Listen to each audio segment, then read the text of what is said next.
Welcome to the Hello Sunday podcast with me, Nikki Hayden. This is the podcast that discusses everything self-development, spirituality and sobriety. And it wouldn't be me without a little sprinkling of humour. Whether you are just starting out on your journey of self-development or have been exploring these topics for years, are completely alcohol-free or just curious about living a more sober lifestyle, this is the podcast for you. Each week, I'll be exploring topics in both solo episodes and with some amazing guest experts. So if you like what you hear, then please subscribe, rate and review. So with that said, let's dive into today's episode.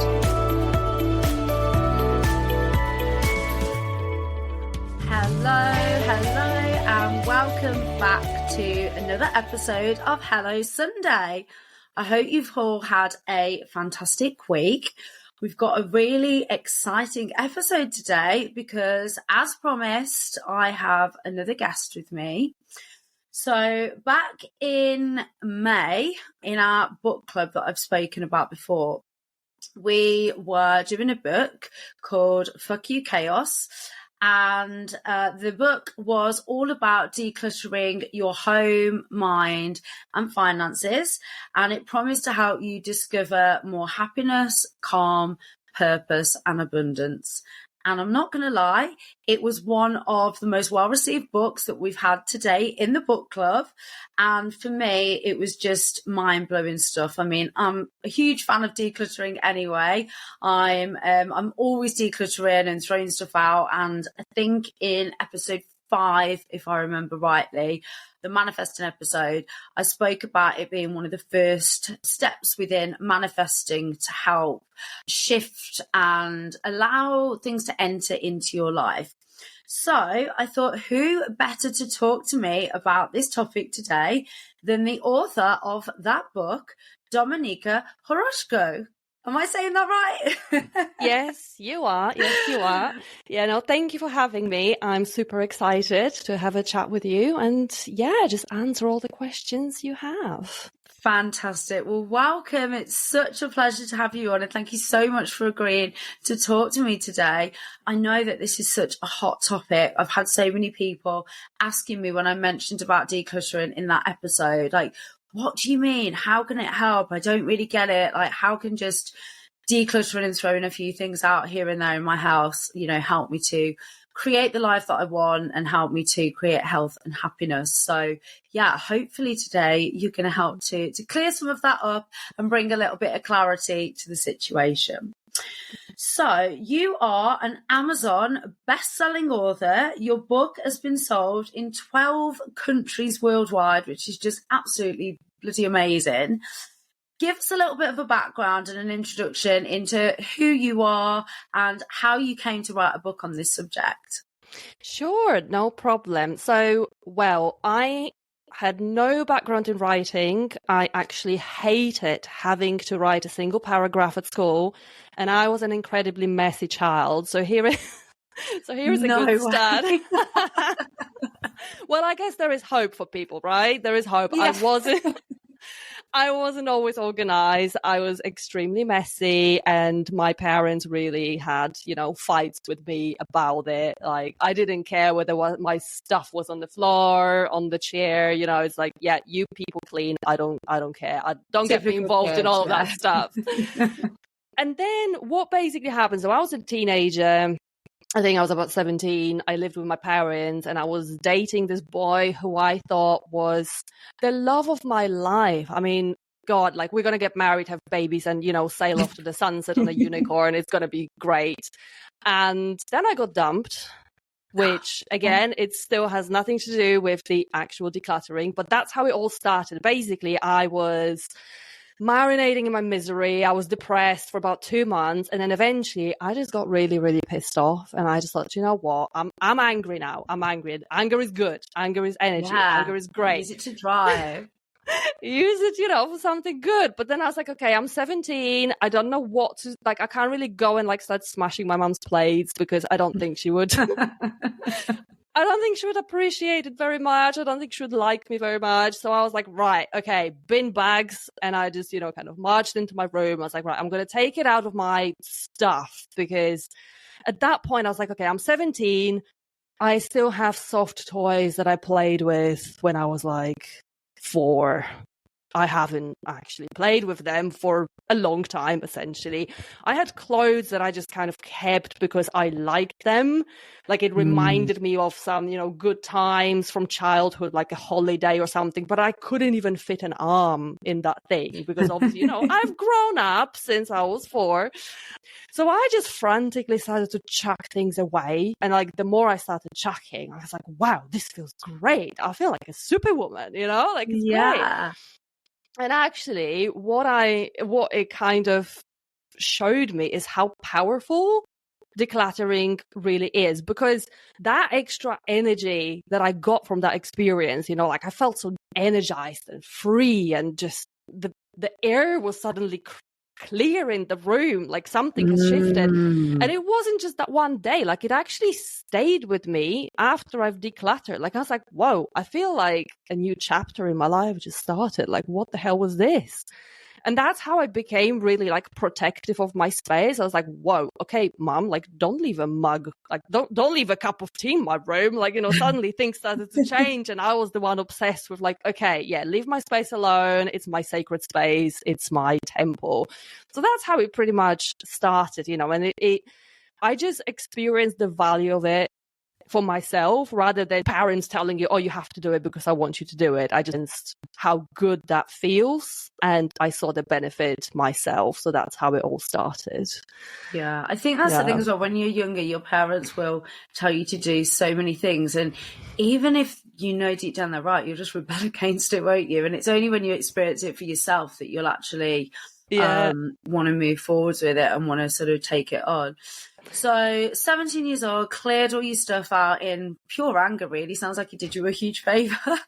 So how did that then go on to you actually writing a book about this stuff? Well, I think it took a couple of decades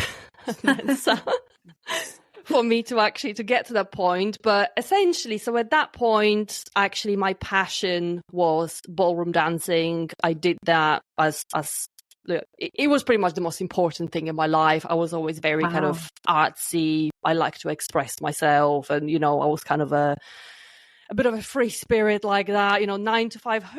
So, yeah, I was like, this is what I want to do. Pretty much 2 years later, I moved to England from Poland, where I'm from, to basically pursue that dancing career full time. So I kind of just, I quit uni and I went, okay, sorry, parents. Like I'm just moving to England next week. Like, so I did that.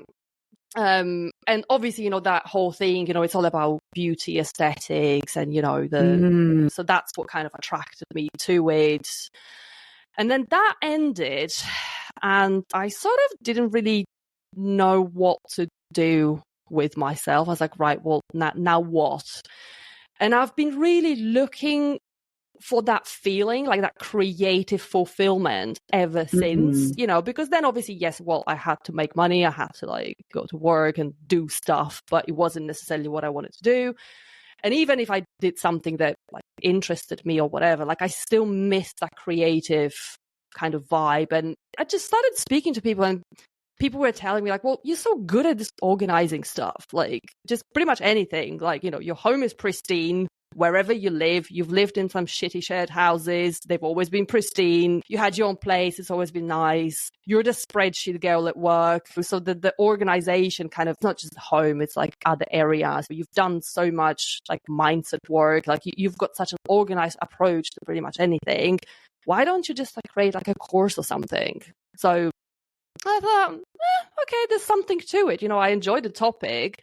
It's so close to my heart that I didn't even think of it because it's just like, it's who I am, really. It's what I do. Yeah. Exactly. And you know what? It's like, it's hard to tell. Like, oh yeah, well, of course, it's so obvious. Like, okay. You just think everyone's like that, don't you? Everyone can do that stuff. Yeah. Yeah.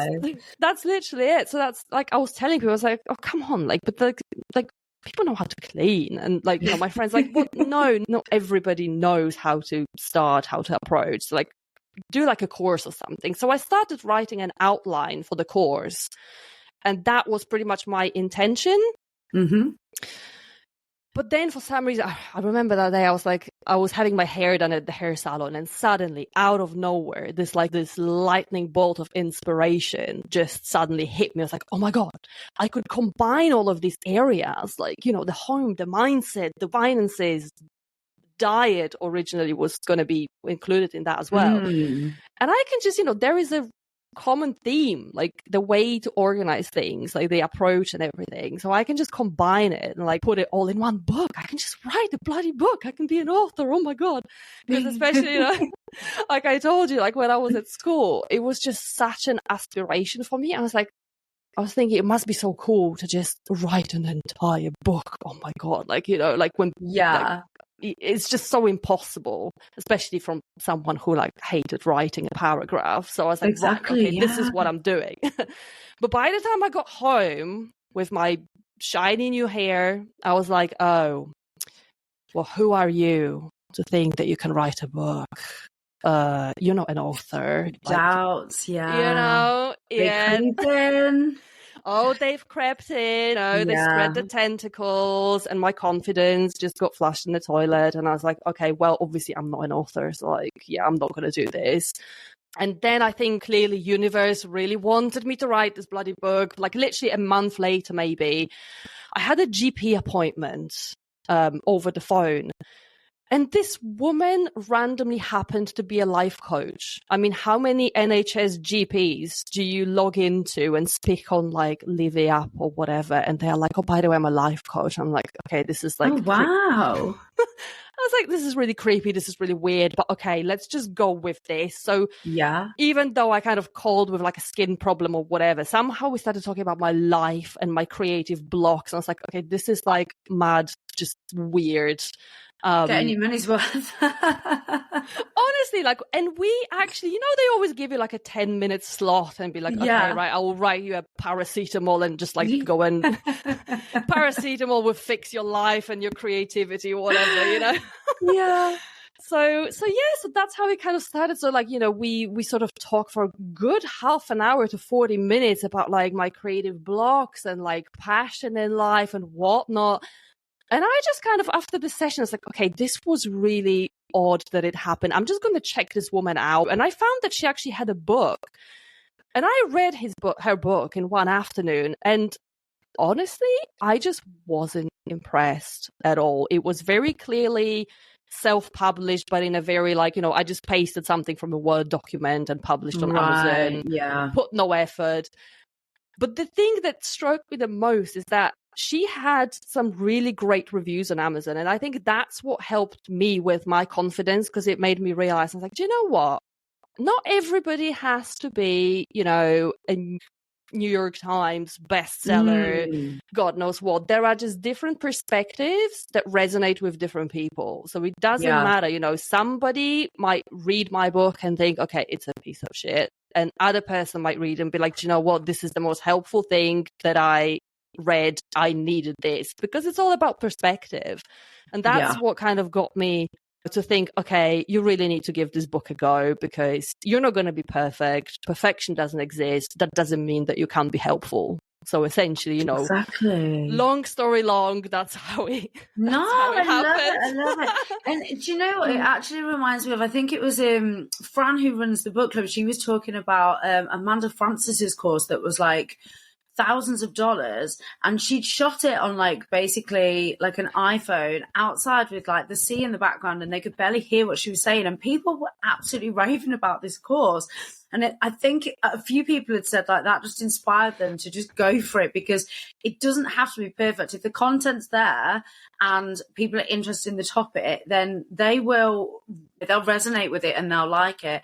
And your book's very good. The way that it is laid out, the way that it gives you actionable stuff to do. I've done the book, I've been through the process, and I can vouch for it. And I know that there's 3,000 people in the book club, that the majority of them did it as well, and the feedback was amazing. So I don't think you need to worry about it being shoddy. But no, well, thank you. I appreciate it. Inspiration. And it is like, it's synchronicities, isn't it? I think, you know, there's a reason why you ended up on that call with that specific doctor. And actually that led you to kind of going down and following the cosmic breadcrumbs, as we would say, and actually launching it. So no, it's great.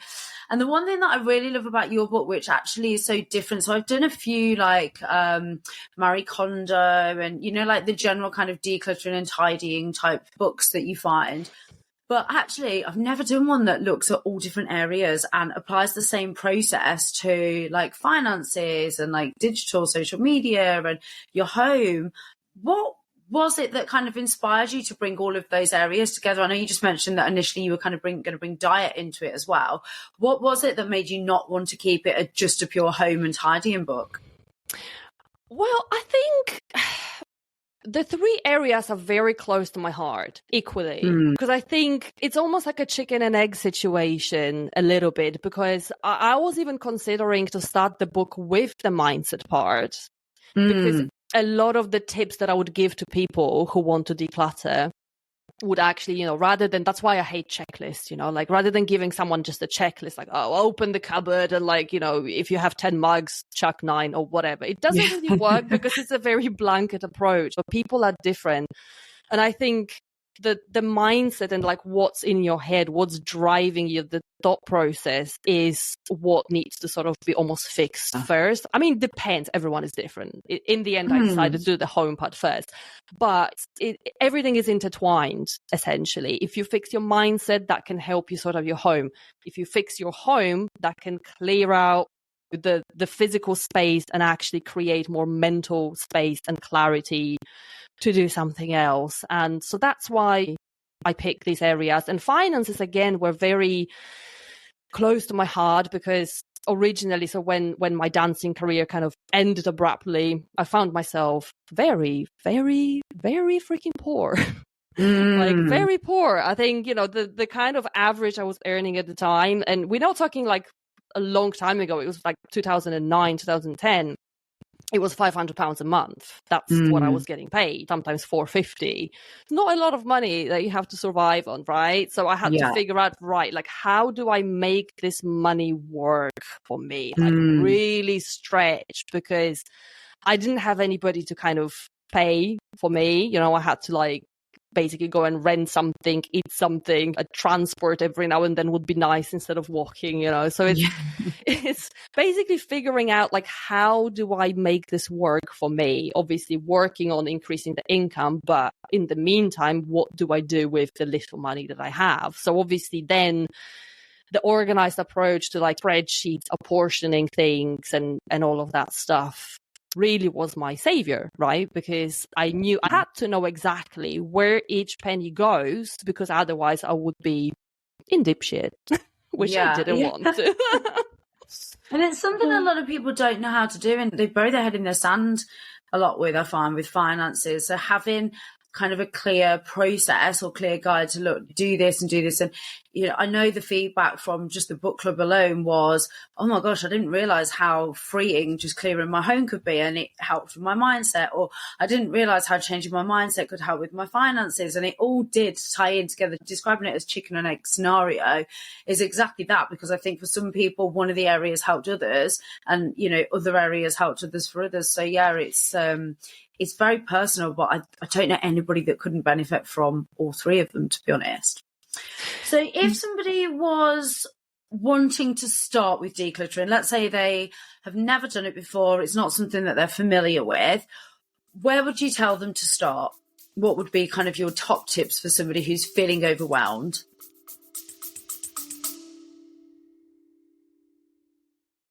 For those of you that are regular listeners to the show, or maybe you know me personally, you won't have been able to get away without hearing me talk about Simprove. Simprove is a scientifically backed, water-based probiotic drink.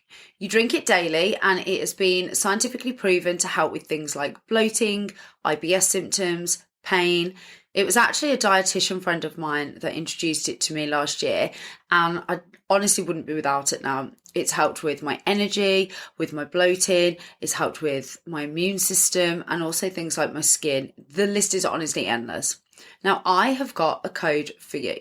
So if you'd like to try Simprove, you can get 50%, that's a massive 50% off your first 3 month subscription by going on simproof.com and putting in the code Nikki50. That's NIKKI50, or clicking the link in the show notes.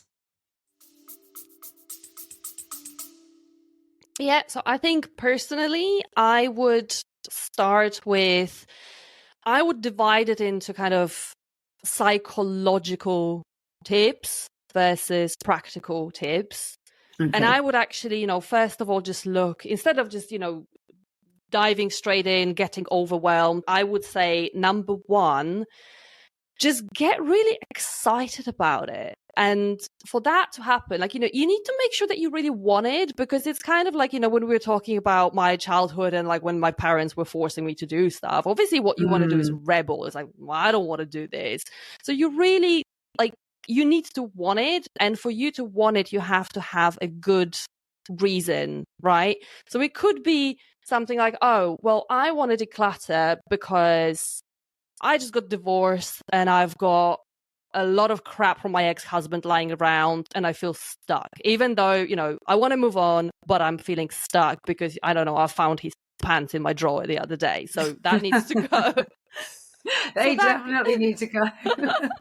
Yeah, it's time for the pants to go, Make space for new pants, basically. But so that could be a reason. Or it can be something less dramatic. It could genuinely be, I've got so much crap in my house, I literally cannot move anywhere, even though I've got a spare room, and I would really like a home gym. I would like to get a rack of dumbbells, I would like to get a wall mirror, and I would just like to have a gym, so I don't have to pay money for the gym membership, and I just want to do it at home at my own time.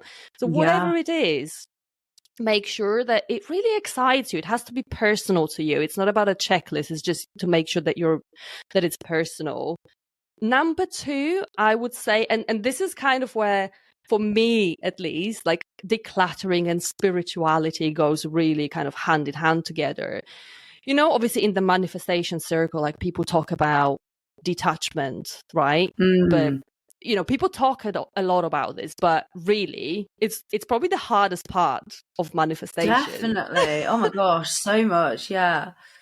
Well, here's the thing. Decluttering lets you practice detachment, because what's a better way to get yourself detached from something? For example, I think decluttering for me comes easier than other areas, but I genuinely believe that anything that I chuck, if I have that intuitive nudge, okay, I just want to get rid of these clothes or whatever, I just know and I trust that if I make a mistake and I chuck something that I will then miss, one way or another, it will come back to my life somehow. Yeah.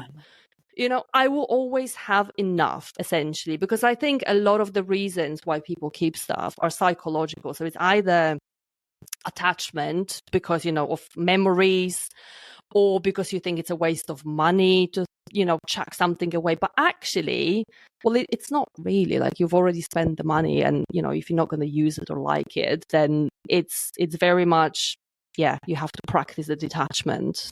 For me, I've never thought of it like that, but that's so true. So that's a big one, definitely. And I think number three, from sort of the psychological reasons for me, is actually change the way how you think about your belongings. Don't think of them as belongings. Think of them as service providers. That's what personally helps me. Because if you think about it, it's you go to a salon, you get your hair done. You don't bring your hairdresser home, unless he's hot, obviously. But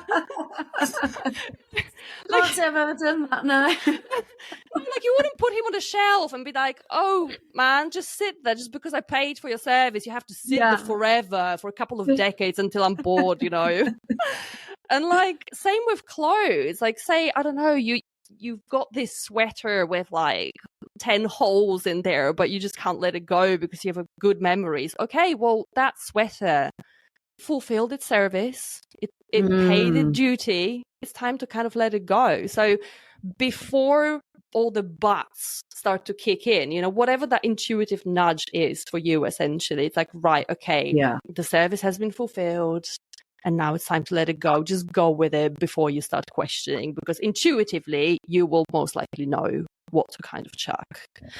That's it. Like, I used to be so bad at keeping hold of things because of sentimental value, or like, oh, but my nan bought me that, or, oh, but I remember going to that place in that. And like, I had a dress up until last month that I'd worn to one of my friend's funerals, and like, he died 10 years ago. So this is a dress that I was never going to wear again because it had got this memory attached to it. And I don't know why I was keeping hold of it. And I finally let it go. And I've not once thought about it. I've not once missed it. But actually not having it in my cupboard every time I open is probably quite a nice feeling, because you don't want to be reminded of those days, really, do you? The memory's still there. You don't need to be attached to it. But yeah, it's a nice feeling then, I think, when you have actually got rid of stuff, or it's just that lighter feeling, isn't it, of knowing that you've achieved something. You have actually had to put the work in, and you've achieved something. It is. And I think, like you said, the memories are not going to vanish. But I think there is a difference, when you have the physical reminder, whether you want it or not, whether it's the appropriate time or not, that memory just is going to be in your face, right? Whereas if the item is not there, the memory comes when the memory wants to come. And that's, I think, better, because it's more organic, it's more natural. You're not going to forget it, but it will resurface when it's appropriate, and not just like, oh, well, I see it every day, so I have to think about it every day. Yeah, that's exactly it. I'd be getting something out to like go to work in when I was working in an office, and it'd just be there. So no, I'm totally with you on that one.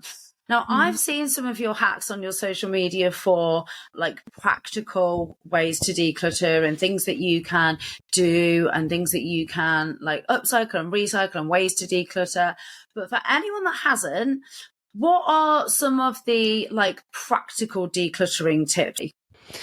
So I think when it comes to practical things, I would say, if you just imagine your home as it is now with all the stuff, aim to only have the stuff on the display that you want to look at. Because what often happens, right, and this will show you a lot of things. You will learn a lot about yourself and your place when you think that way, because you will often have like clothes on the floor or stuff on the display, dishes everywhere, whatever. And when you decide, okay, right, so I'm just going to put everything away and just leave the stuff that I like to look at, then you suddenly start seeing, oh, I don't have enough storage, or that's a lot of stuff to fit into the storage that I have. Well, guess what? That's because you have too much stuff. And the reason why you didn't. Yeah. And that kind of teaches you, like, right, because it's all about, like, in my book, I also mentioned, like, the key thing is the stuff to storage ratio. So obviously, if you have a bigger home, then you have more space, but still, the ratio can be off because you can have more stuff. So it's the ratio, really. And it doesn't matter, like, how big your home is. If you have too much stuff, there is nothing you can do to organize it. You're going to be polishing the turd. You're going to end up with organized mess. There is essentially all these beautiful jars, containers, whatever. It ain't going to help you because you have too much stuff, essentially. So once you've discovered that is happening, then obviously that gives you a good kind of baseline. Like, this is how much you need to get rid of. And another thing as well is to kind of pair with this. It's obviously mainly, I would say about 80% about chucking stuff, getting rid of it to match the available space. But then also you can be quite smart with the storage solutions as well, because it could be that your bedside tables don't have any drawers at the minute. Well, you can replace them. Doesn't have to be expensive. It can be something that has one drawer, or if you currently have one drawer, it could be 3, So it can be just something that doesn't take any more space. It's already using the available space, but has more storage. It could be a coffee table. It could be a TV stand. Just finding those clever ways to find more storage. But ultimately, yes, it comes down to, if you have too much stuff, nothing will help you. Yeah. And that's the key, isn't it? I think so many people are so attached to their stuff that when you say you just need to get rid of some stuff, it's like panic sets in. And it's like, no, I just want to find places for it all. But I think if we're all really honest with ourselves, if we emptied, and I've done this before and it was horrifying, emptied out all of the cupboards in one room, and we've done it in like the kitchen before. I've done it with my wardrobes. The sheer volume of stuff that you've got, it's ridiculous. As you know, humans living in modern society, we don't use probably 2/3 of the stuff that we've got. We've got kitchen contraptions in our cupboards that I don't think we've used in the 2.5 years that we've lived in this house. And yet we're so attached to them because, you know, one day we might want that slow cooker or that steamer or whatever it might be. But yeah, the thought of actually getting rid of this stuff. And I've got friends and family members that have moved to bigger houses and said, oh, we just need a bigger house because we've got too much stuff. And they get rid of the stuff to move and then they fill it up again. The bigger house, there just becomes more stuff in it. So it's just being ruthless, isn't it? And honest with yourself, I guess. It is. And then it's just about maintenance, really, and like making it usable for you as well. Because, you know, obviously decluttering is kind of like, yeah, this is the first kind of step. Now you've decluttered. And if you've done it properly, you will find it easy to maintain. So again, I'm not saying that you will never have to declutter in your life because, you know, you will edit. You know, I edit my stuff all the time just purely because I enjoy the activity, you know, so I will go and be like, okay, what else can I chuck today? And then, you know, I will find a pair of trousers when I'm thinking like, oh, actually, I just bought myself a new pair. I will get rid of the old one, serve the purpose, etc. So you will obviously have to do it again, but maybe not on that same scale, right? And making it easy for you to maintain it. So for example, like one of my other tips for after you've decluttered and then how to organize your stuff to make your life much easier would be all the stuff that's useful that you use often, make it more accessible because I mean it seems very simple, but there were so many times, especially in the past, like when I lived with housemates, etc., you know, the stuff was everywhere and I don't know, the plate that I was using every day or the saucepan that I was using every day somehow ended up at the back of the cupboard, you know? And I was like, well, why is it at the back of a cupboard? Like my food processor, which I use once every 5 years, should be surely at the back of the cupboard, and the saucepan I use every day should be kind of at the front. So it's really just finding ways. And again, it's, you know, there isn't really a blanket approach because everybody uses their homes differently. But I think that pretty much applies to most people. Whatever you use most, keep it at the front. And also having your belongings, your items arranged in a way that you can see them, that makes a huge difference. I think for me, my biggest pitfall has been my drawer.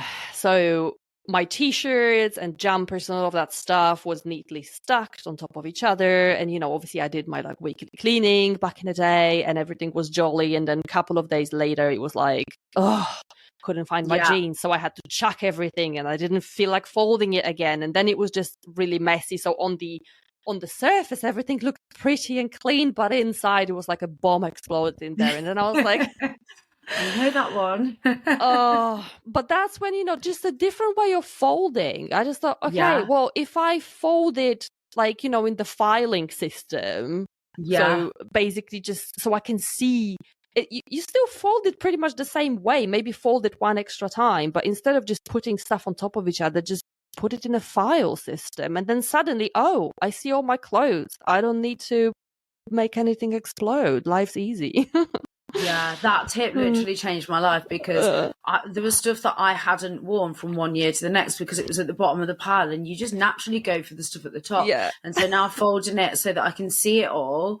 I've not done it. My jeans are hung over hangers in my wardrobe so I can see them. But things like, t-shirts and leggings and joggers and stuff are folded in that fashion in the drawers. And it just makes life so much easier. So, it does. And it was a life changer for me as well, because I mean, it's not new knowledge. That filing system has been around for some time, but I just, you know, in the beginning, I never did it because, I mean, my mum never did it. My grandparents never did it. So where was I supposed to learn it? And then suddenly, you know, I saw it somewhere and I was like, oh, this is life changing. Why have I done that? And also, do you think you sometimes hear things or see things a few times and then it just takes one time of somebody saying it in a different way for you to go, oh yeah, okay, I get that, and then try it for yourself, and then it can have an impact. But yeah, I know, especially I think with when we did the book in the book club, it helped a lot of people, because there's not many times in life where you take out a chunk of your time to focus on one aspect of your life. Whereas in the book club, each month we're doing something entirely different. So for that whole 4-week period, it was about putting into action all of the tips and the tricks and the hacks in the book, and actually taking that time out, but doing it in a group setting so that you could bounce ideas off each other. And then somebody might say, oh, I've actually found this way of doing this, or this is on Amazon at the moment. And it was just a real energy within the group where everyone was doing the same thing at the same time and sharing tips and hacks. And it was just great. I loved it. Yeah. So in terms of your home then and decluttering, do you have tips on how to fall in love with your home after you've decluttered? Yes. I think, yes, obviously decluttering, organization, these are the first kind of 2 steps, laying the foundations. But to fall in love with your home, I think a little bit, and again, you don't have to be an interior designer, but a little bit of decorating touch can really, really make a huge difference. And it could be literally as simple as just a lick of fresh white paint. Like, it doesn't have to be anything crazy, especially in rental properties, because you don't have to own a home to make it your own, right? You can literally, there are little things you can do in a shared accommodation, in a rented place, whatever. And, a landlord would be ecstatic if you say, can I paint your property? They'll be like, yeah, of course you can. Crack on. So crack on. So, so just little things like that. I think, in terms of decorating, it could really be as simple as just finding an image of a room that you really like.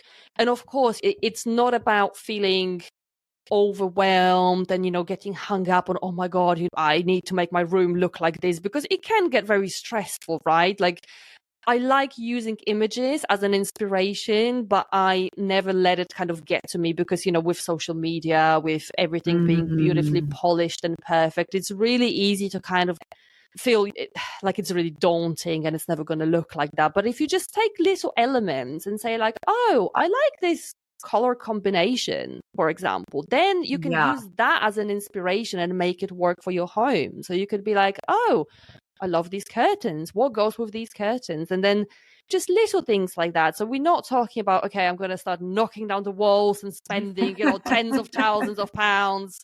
It's just little things. It could be something as simple as, oh, I want a focal point in this room, and, just a little piece of art. Again, doesn't have to be expensive.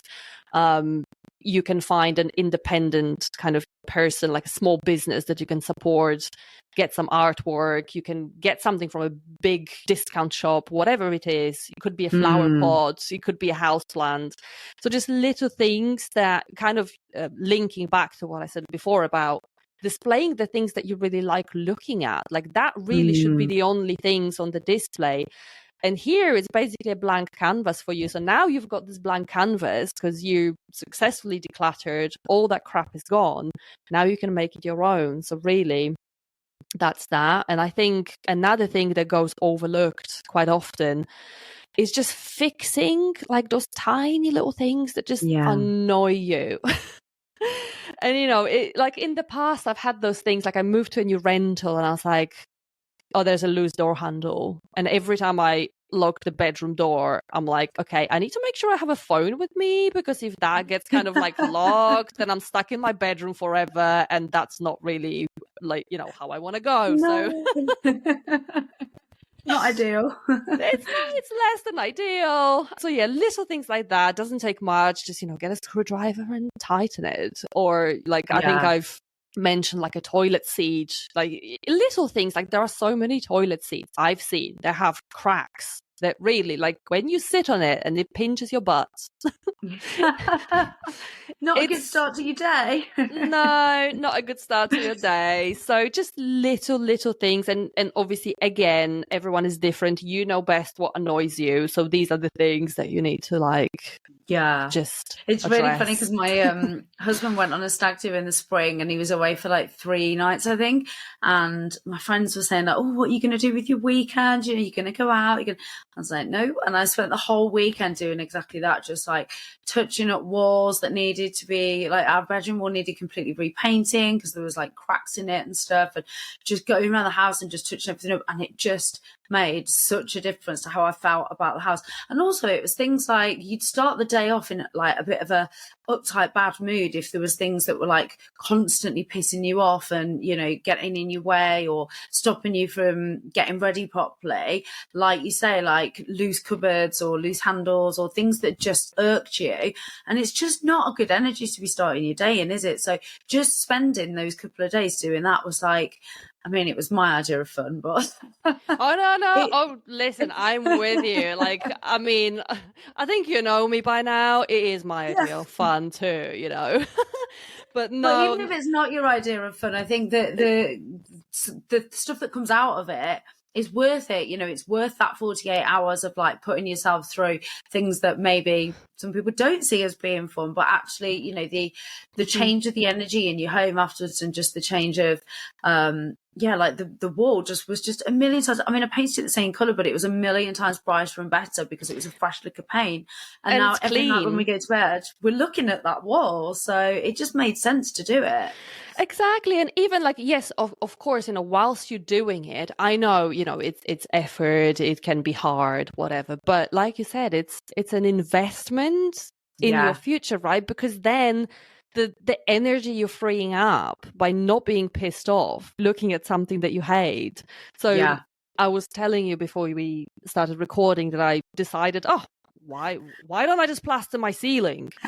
So I plastered my ceiling, as you do. But the reason for that was, so my partner, he's got the most beautiful ceiling in his home. So, you know, when I wake up there, I'm instantly in a great mood because there are these beautiful like covings and just, it's gorgeous. I'm like, this is great. I'm already in a good mood. I wake up and I look at ceiling that has chicken pox, quite literally, because it's one of those textured, you know, artsy looking 60s ceilings, and I just open my eyes and I'm pissed off already. It's like, oh my god, this is so ugly. I'm already in a bad mood. So I just thought, you know what? I'm in the middle of like redoing my office room, which is the smallest room in my house. I was like, I'm gonna give it a go. If it works, then I can have a go in other rooms. But now, you know, like obviously, even though I don't sit there staring at my office ceiling, but now I actually want to look at it. I was like, do you know what? This is amazing. And it's a good test to do it in somewhere smaller, isn't it? Rather than kind of starting in your bedroom and then realising that, shit, this is actually a much bigger job than I realised. Exactly. Go you. I'm fully impressed with that. Thank you. So what have been the best, I guess, kind of positive stories, like the feedback that you've had when you've introduced people to the concept of decluttering their life? So do you know what? I mean, I can't necessarily say that there was one story. I think, you know, every time I get a message from readers, I think, you know, if someone emails me or if I get a message on Instagram or Facebook or anything, and just someone saying like, oh my God, like this tip literally helped me so much. Like, even if it was something small, but I'm getting, you know, a real message from a real person who isn't my friend. And, you know, I didn't pay you to read my book. You don't have to say this. Yeah. You don't have to say this. And you're actually saying it, you know, like you didn't have to email me. Or when people leave reviews as well, you know, reviews are incredibly insightful for me. And also, you know, obviously reviews help immensely with, you know, like Amazon algorithms and all that stuff. So when someone leaves a review and actually tells me exactly what it is that helped them, like, there are so many stories, you know, and again, because obviously I'm writing about 3 different areas, different people pick different things, and it's really interesting and just encouraging for me to read those things and be like, right, okay, I've done something right, I've helped someone, and it's really making me happy. And obviously when the book was being done in the book club in May, and like I think it was just hilarious, and I loved it. Like when someone actually got a skip, and I think I've seen maybe 2 or 3 skips of people, doing it properly. And they did. I just loved it. Yeah, that was proper dedication. I was like, God damn it, I've never had a skip. I'd love to have a skip. They went all in. I loved it. That was great. And also seeing shredders. Like, I was like, wow, I really didn't think that people would pick up on this. But when I saw like 17 pictures of different shredders and stuff, I was like, whoa. Everyone was like sharing recommendations of like where they got them and like the best deals online. But that's what I mean. I think when you put the time aside to really invest in this properly and you do it with other people, the impact is just so much greater than just doing it on your own. I mean, don't get me wrong, like I've done decluttering. I tend to do it sort of seasonally, and it always has an impact. It always makes me feel great. But actually doing it to this length where I looked at things that I probably hadn't really looked at in great depth before, like my finances, and then also like my mindset. Like I did a huge declutter of all my social media, unfollowed accounts that were really in reality bringing me down and not making me feel good. But up until that point, I hadn't really chosen to do anything about it. And that was the kick that it gave me, because I was quite used to decluttering my home, but it just gave me the push when I was seeing everybody else's posts to really think about what other areas I could look at as well. But yeah, the skips were wild. Yeah, that was the highlight, definitely. I just loved it. Yeah. So just coming back then to wrap up in terms of, I guess, all of the intentions of the book around bringing more happiness, more calm, more purpose and abundance, what are the things that you feel that this process over the last few years has brought to your life? Or what is the kind of the biggest manifestation or the most positive experience that you've had from going through this process of decluttering in all of these areas? I think, do you know what? It's hard to pick one thing, and just because, I've been kind of living and breathing this since I was pretty much 17. So it's hard to unpick, but I think what it really helps me with is it's a very almost spiritual practice, because it's the literal and metaphorical cleansing that comes with it, So anytime I feel there's a lot of stagnant energy, even though I don't have much stuff, sometimes you just feel there's a stagnant energy, and I feel I just need to move stuff around.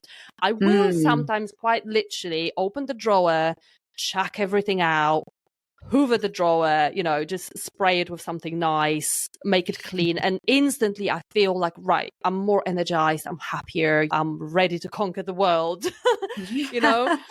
So it kind of just gives me that energy, because when, I don't know, maybe I'm just a bit weird, but I do feel the energy is stagnant in a room when if there is a bit of dust, or if, I haven't unfolded certain clothes for a while, I feel like I need to take them out, refold them. The world is a better place once I've done it.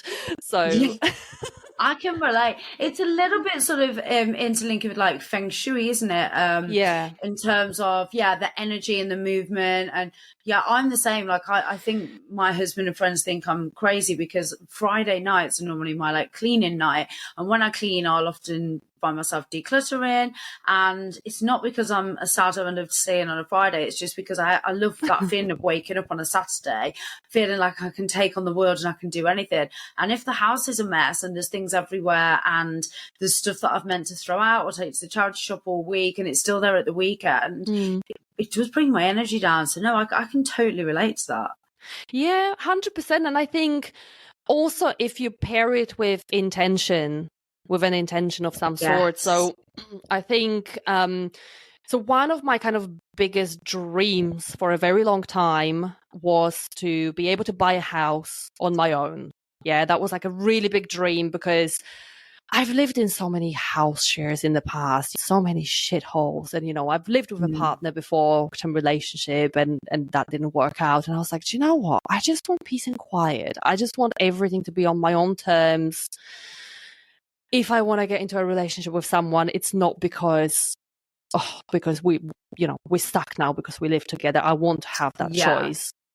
no, I like to make my life harder because it's a lot more expensive to do it by yourself.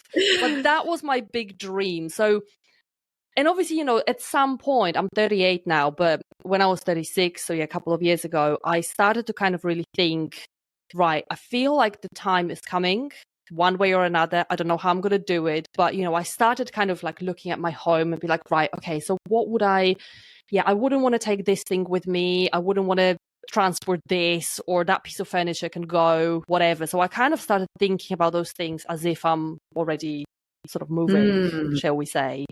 Yeah. And pretty much it wasn't just that, physical decluttering, but it was also the mental decluttering and the financial, all of that kind of came together for this, because I started to feel really, really drawn towards investing, for example. And that was like when all the markets crashed because pandemic hit, the lockdown hit, and something was like pushing me, like, okay, do it now, because everything is going to bounce back. So, so all of this was happening. So it was almost like you said, the cosmic breadcrumbs. Since I set my intention and stuff started to happen, it's like, right, I'm going to do it. And that worked out really well, obviously, like I think the investments, obviously the markets bounced back, that kind of went towards my deposit, which helped me a lot. And from like the mental perspective, again, the breadcrumbs, I was like, yeah, well, surely I can't afford a house. But then, something was like nagging me. But have you actually spoken to a mortgage advisor? Well, no. Yeah. Well, then bloody go and speak. I'm just having a fully blown conversation with myself. Like, yeah, well, just go and speak to someone, girl. Like, go and speak to someone. It's like, okay, fine.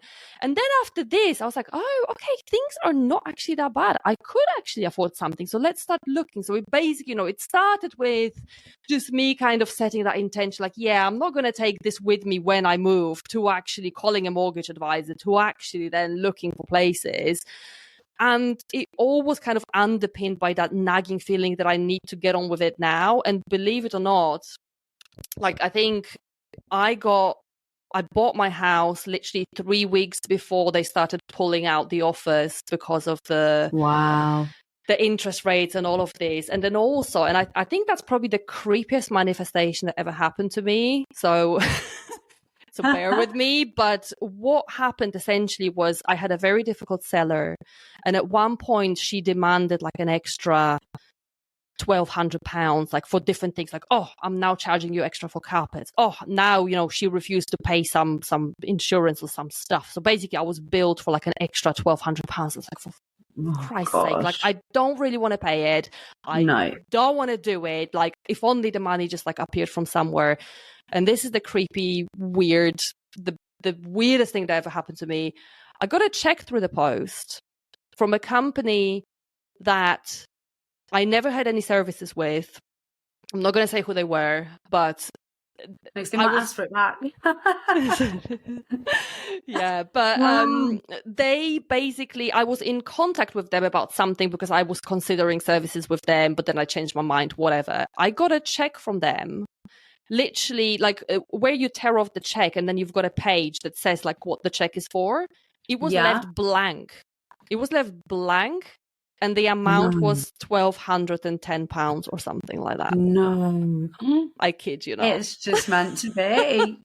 So I was like, okay, this is weird. And I had this check on my desk for about 3 weeks before I even thought about cashing it. And I was like, I think it's a joke. I think it must be a joke. These things don't happen. Like, it must be a mistake. So I just kind of left it sitting there. I was like, it's too coincidental that this woman is trying to charge me £1,200. And I literally just got a random blank check through the door in my name. Doesn't say what it's for. It's for £1,210 or something. And I was like, do you know what? Screw it. I'm just going to go and cash it in and see what happens. The worst thing that can happen is it's going to bounce back. It didn't. Yeah. Like, it literally just cleared. And yeah. So that happened. I was like, the universe really wants me to have this house. Yeah, they want me to have this house. And that's the thing, and that's something you talk about in the book, isn't it? It's intention. And I'd never thought of going through this process before with intention. I think you always kind of have intention without laying it out or verbalizing it. But actually, when you do sit down and really think about what it is that you're looking to achieve, from going through your bank account or looking through your direct debits or, going through your social media or going through your wardrobes, if you've got an intention there, what you do actually leads, it helps towards that intention, doesn't it? And rather than just kind of having the idea in your mind of, I'm just going to declutter, or I'm just going to look at my bank account, I think having that intention there, it creates success and it creates like a bit of a snowball effect, I think, a lot of the time, as you've just demonstrated. Yeah, no, I 100% agree. I think, when people say like, oh, decluttering like helps with manifestation, I think it can be misunderstood by, right, I'm just going to chuck some shit and then I'm going to have, I don't know, money falling from the sky, Okay, that kind of happened to me. That kind of happened to me. That did happen. but it's the point is that, it basically, it just clears that specific area. Like, you basically, by clearing this specific area with that specific intention, you just open that door a little bit. Like, okay, whatever needs to come, just let it kind of come. Don't get too hung up on, don't just expect like, right, okay, well, I've cleaned my top drawer in my bedroom and now, £100,000 is just going to magically land, like. It'd be nice if that did happen, but it would be quite lovely. Unlikely. I mean, who knows? Yeah, and that's the thing. I think a lot of the time manifestation in itself is massively misunderstood by people, and they do think that you can just think about something and it's going to happen. And I think when I spoke about decluttering on that manifestation episode that I did, people were kind of inboxing me saying, well, I don't understand how. And this is why I wanted to get somebody like you on to talk about it, because there's so much more. There is a science and there is a reason behind why this stuff works. And it's not just clear a drawer and you'll get your dream job or you'll get your dream life or you'll get your dream man.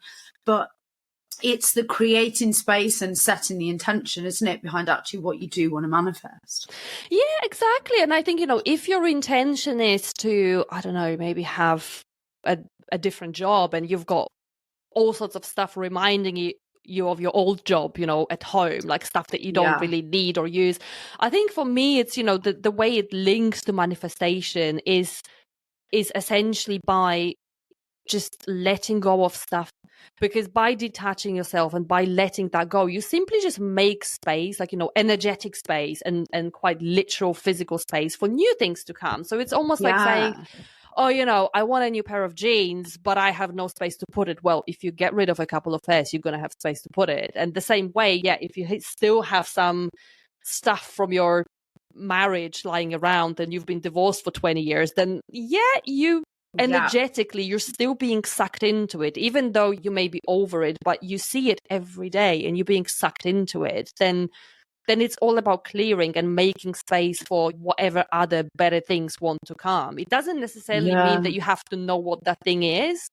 I quite like the idea of, actually, do you know what? I'm just going to clear this stuff out and see what wants to come. That's it. You don't have to have an exact idea of, I want this to appear, so I'm going to get rid of this. It's just a case of creating the space, letting the energy flow and seeing what happens. And in your case, you had the idea of, I want a house, but it wasn't, this is how I'm going to do it.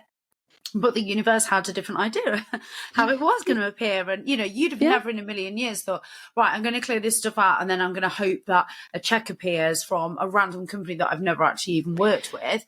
But that was just how it did happen, because the intention was what you wanted and the space was there and you'd got things in order to help that to manifest, I guess. Yeah, exactly. Things just unfolded. And, and even though like estate agents were telling me like, okay, what you want for this price in this location, like, it's not possible, you're never going to get it. Well, guess what, bitch? I did get it. In your face. In your face. So things just aligned. And, and also, like, there were no other offers on the place as well. The place that was literally exactly the same, that was next to it, and it was in a better condition, like it was newer. Like, first of all, I didn't want it, like the locations, like just the street where I actually moved in was more suited for me.